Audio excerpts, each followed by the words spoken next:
old, boring walls can really come alive with a little faux finishing. Leanne Lee from Rekindled Spaces is back to show us step by step how to create a great... We're having problems here. Got cameras going everywhere. Got a frog in my throat. Welcome to the show. Thank you, Welcome Michelle. back, I should say. Thank you. Okay, I love faux finishing, but I feel like if you're not an expert at it, it doesn't look quite right.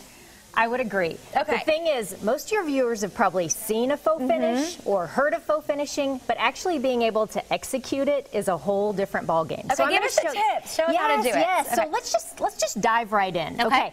First of all, what we're going to do is I've mixed up glaze just to save time, but what you're going to use is 4 parts glaze, 1 part paint, and 1 part of an latex extender. We're using XIM here. All of these recipes will be on the website. Great. So let's just dig right in. So get your chip brush.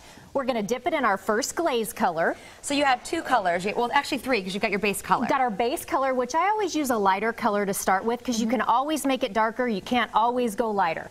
So we're just going to start in an X pattern. Just fill about half your board. Okay? Okay. Now dip in the second color and fill in whatever you didn't fill in the first time, fill in now. Okay. You're basically covering the entire board. Now we're going to take... All right. Okay. Now we're going to take our rag. And we're going to start... start... And this is damp slightly. Yes, damp rag. We're going to start just patting the colors together. Yours looks amazing.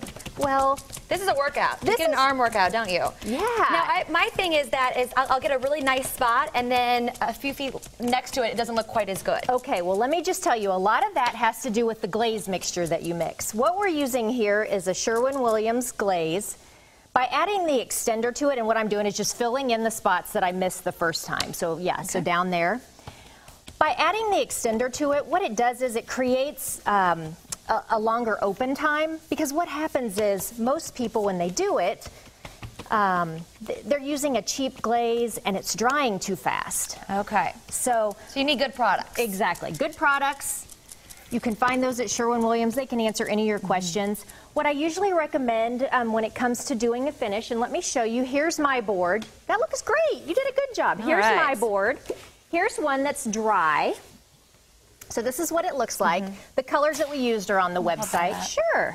Okay, now with this, I love, in terms of it's very neutral. Yes. It adds some texture and dimension to the wall. Yes. And is that kind of the style right now? What are the trends you're seeing with faux finishes? It is. You know, the nice thing about using just a glaze as opposed to a texture is if you get tired of it, you can always recover it and start with something fresh. This just adds a little dimension. Then you don't need as much artwork on the walls, and it's a nice backdrop. I faux finished a wall after my kids took their crayon to it, and I couldn't get the crayon off. So I'm like, oh, it's time to faux finish one of those walls. Because there's like one, I might want to paint the entire room. Yes. Are you seeing one accent wall with faux finish? Some people are doing accent walls. Some people do the entire room. I think it depends on the feel that you're looking for. So, you know, the thing about faux finishing is it can be on walls, it can be on cabinetry. It just depends on what kind of game plan or design plan you're going for. Okay, let's look at the tools that you have. Okay. We use the rag. We use wet rag. What about this? What is this for? This is a softening tool. So let's say this has got a little bit too much texture. Like I noticed in this, a little more texture. What you can do here is take this nice little pad and just soften it out a little bit. See how that's softening it up some? Right. So where I went a little too heavy with the paint. Exactly. You need this. Exactly. It's just nice. And it's dry. Yes, and it's a staining pad. You can find this like at Home Depot in the staining section. All right. So, and voila. It looks there beautiful. You have it.